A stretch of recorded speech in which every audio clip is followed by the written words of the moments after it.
Hey everybody, Jeff Hampton with the Hampton Law Firm here. And today I want to talk to you about 10 ways the police will try to outsmart you. Now, number one, I want to talk about ways that the police want to talk to you and they're going to try to see if they can get a confession out of you, even if you've done nothing wrong. The number one way they'll outsmart you is to lie to you. And people don't recognize this, but the police are allowed to lie to you. And when they bring you in for questioning or they come and show up and start talking to you, it's critical that you recognize they will make up things to try to get you to talk. I wrote down a few examples here to share with you for examples that I've seen with clients that I've represented at the Hampton Law Firm. I've seen officers lie about having evidence against a client. They've told them straight up, I have this evidence against you. I already know that you're guilty. You better talk now or it's going to get worse for you. Number two, I've seen them talk about that they promised that they were going to turn the tape off or the video. Let's say they bring him in and they start acting like, hey, listen, man, let's go off the record for a minute. I'm going to turn this off and I just want to ask you a couple questions. We're good to go. Just share with me. Everything's going to go well. Can I tell you right now, it doesn't matter if they have the tape or video on or not. If you say it, they're going to write it down and it can be used against you and it will be listed as an admission and it will come in court. So it's really important you understand that part is absolutely a lie. They'll also claim that the prosecutor will not act so harshly against you if you cooperate with them. Can I tell you, I want you to understand right now, the police have no control over the prosecutor. Prosecutor can do whatever they want, and then by no means are they tied to what a detective might make a request. And quite frankly, that's almost always a lie. They're never going to ask the prosecutor to not go harsh on you and show leniency. The next one is they could minimize the seriousness of the crime in order to get you to admit to certain parts of it. I've seen people say this before, especially on violent crimes, where the detective will say, look, man, anybody in your situation would have felt the way that you did. It's okay. I understand. I would have felt that way too. I mean, look what they did to you. It was reasonable. In fact, I see cops do this all the time. You did shoot the guy, didn't you? I mean, you were only acting in self-defense, I'm sure. That's what you thought. That's okay. Just tell me. You did it. It's not that big of a deal. And then the guy will say something. Maybe the client will say, yeah, I did. You're right. I was acting in self-defense. And now what does the detective write down? That the defendant admitted and confessed to the shooting. So it's important to understand the officer can try to minimize that. Then they can also tell you that they will help you or that things will be better for you when you confess. Like they'll make promises. Now they cannot induce you or put you under duress in the process of doing this, but they can try to make it seem like, hey, I'll work out a special deal for you or we'll work out some result here if you make sure and cooperate with me, or I'll make sure the judge goes light on you. They can't do that. They cannot guarantee that. And very much, if it sounds too good to be true, you can guarantee it is. And the sad thing is, I did a video specifically about false confessions on this. These are exactly the type of strategies that are used by detectives that have been documented to show individuals giving confessions to crimes they did not commit. Okay.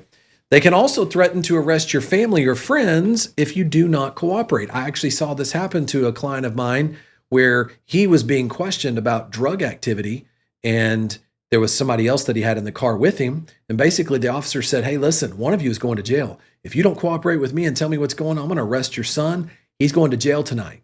What did my client do? He started talking because he was afraid of the threats about his son being arrested in the car. So that's number one, is lying. Number two, watch out for the trick of intimidation by the officer. I've seen officers do this in questioning, particularly detectives with younger, more naive clients. Let's say you've got somebody who before they hired us, they went in and maybe they're in their teens, their late teens or early 20s.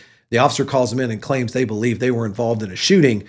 And maybe now all of a sudden the defendant is not providing the information quickly enough for the officer. The officer starts getting upset. He gets up, he walks out and he leaves.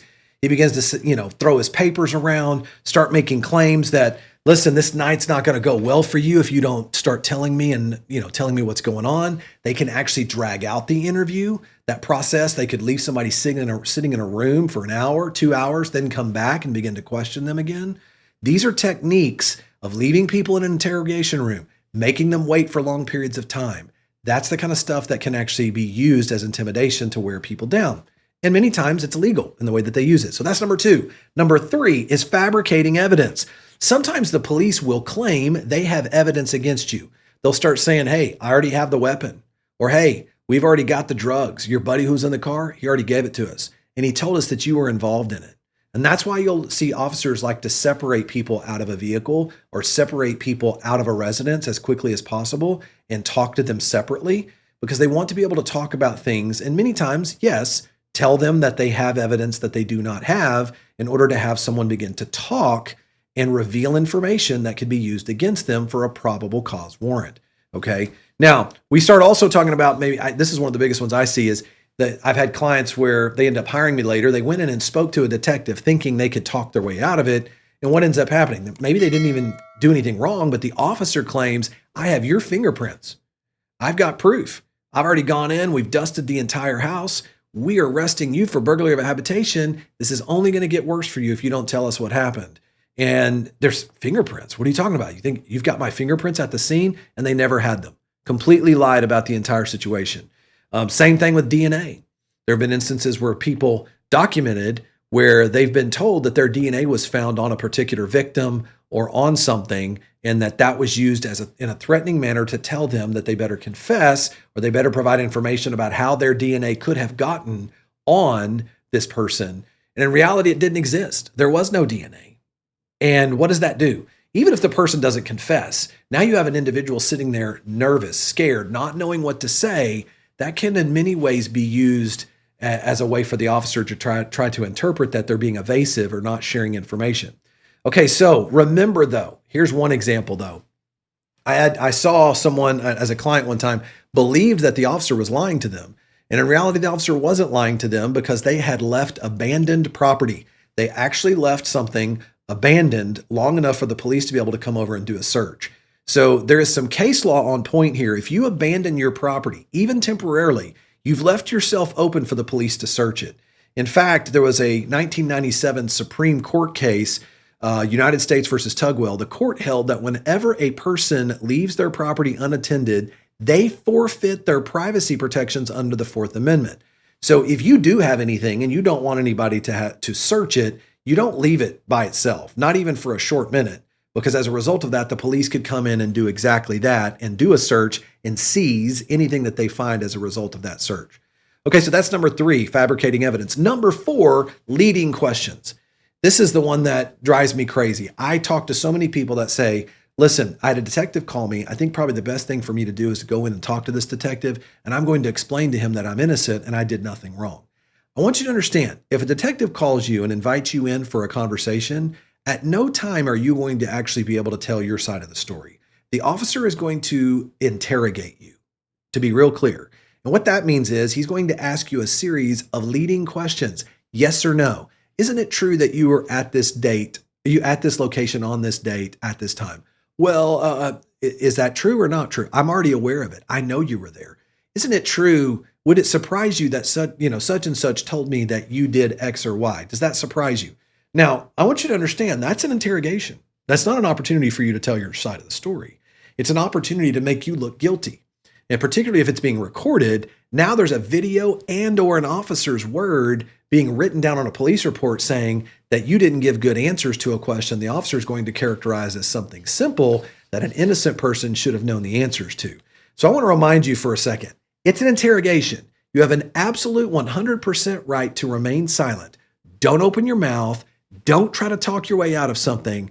This police officer is very experienced at interrogating people, and you are unevenly matched in that situation. That's the reason why you have a Fifth Amendment right to remain silent, and that's the reason you have a Sixth Amendment right to retain counsel before you get involved in any type of questioning. Okay, number 5, your DNA. Here's another one, especially when they bring people in for questioning. The officers love to offer people like, a drink or food or anything that they can. Back in the old days, they'd offer a cigarette, any way that they could obtain a DNA sample. And many times, instead of going to have to go get a warrant, a search warrant to obtain that DNA, they'll just bring you in and want to have a conversation. And then their whole goal is to be able to take that DNA sample and use it against you. So beware of that as well. Number 6, your phone. Now here's a big one. The officers want to act like your phone is searchable and that they can just pick up your phone, grab it, and begin to search it and do whatever they want. But your phone is absolutely private.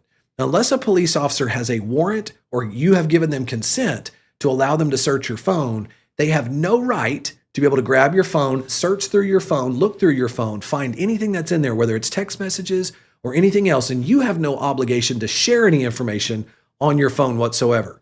In fact, in the U.S. Supreme Court case of Riley versus California, you'll find that Chief Justice John Roberts specifically wrote for the majority stating such. He says this, quote, "Digital data stored on a cell phone cannot itself be used as a weapon to harm an arresting officer or to effectuate the arrestee's escape."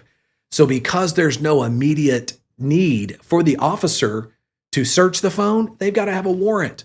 There are no exigent circumstances. The officer must obtain a warrant to search your phone. I don't care what the cop says. Okay, so that's number 6. Number 7, be careful when the officer claims he has an accomplice confession. Here's a big one.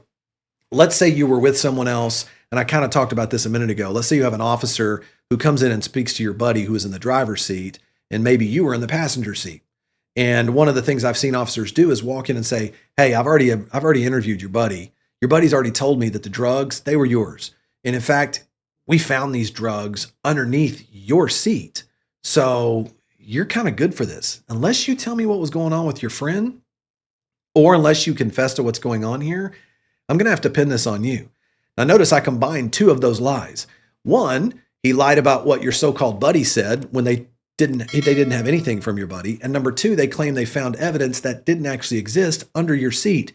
You understand you're going down a road that no matter what you say, it's going to make you look guilty.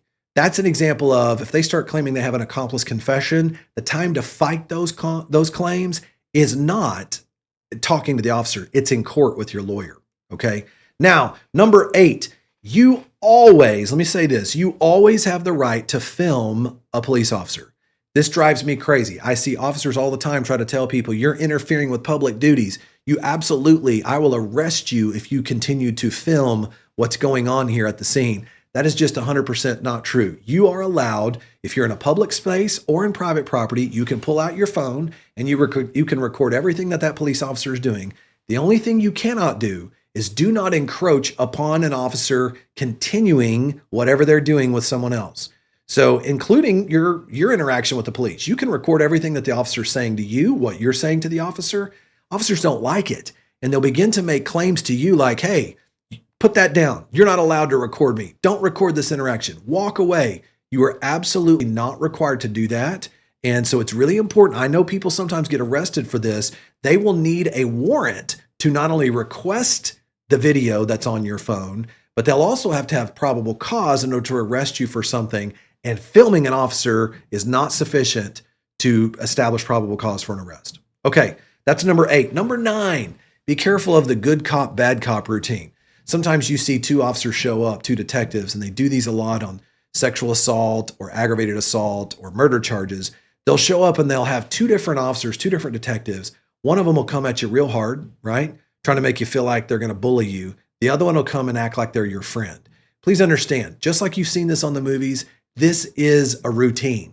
They're coming to try to earn your trust, and the good cop's trying to act like he's protecting you from the bad cop, and that the 2 of you are going to be good buddies and he's going to help you out so that you don't end up in a bad spot. That is a lie. It is a routine. It is an absolute sham in order to have you try to trust an officer to talk about information that, quite frankly, could be twisted or manipulated to appear to be a confession. So be careful of that tactic. All right. Finally, number 10, you have the right to look at a search warrant. Let's say an officer comes to your house and they claim they're there with a search warrant to search your house. You have the right to review the search warrant, and then you have the right to refuse consent to search anything that is not expressly provided for in that search warrant. This is really important because what will happen is many times if an officer shows up at your house and he's got a search warrant, what are they going to do? You just get out of the way and the officers ransack the entire house. And many times they will go beyond the scope of the actual search warrant. So the best way to make sure and protect yourself in that situation is that you review the search warrant. You only allow them to search what is within the search warrant. And if it's not in the search warrant, you refuse consent. Otherwise, they have the right, they are going to have the ability to continue to search, and they'll go beyond the scope of what that search warrant provided. In fact, if you have consented to a search and then the officer if he comes in there and damages your property, here's one thing people don't realize. If the officer goes in there and damages your property after you've given consent, there's very little chance you're going to have to be able to hold them liable for all the damage that they caused to your property. Never consent to the search. Now listen, protect yourself from being tricked. You have a Fifth Amendment right to be quiet. Don't open your mouth. You have a Sixth Amendment right to counsel, to protect yourself. You need to know your rights, stand on those rights. Don't get tricked by the police.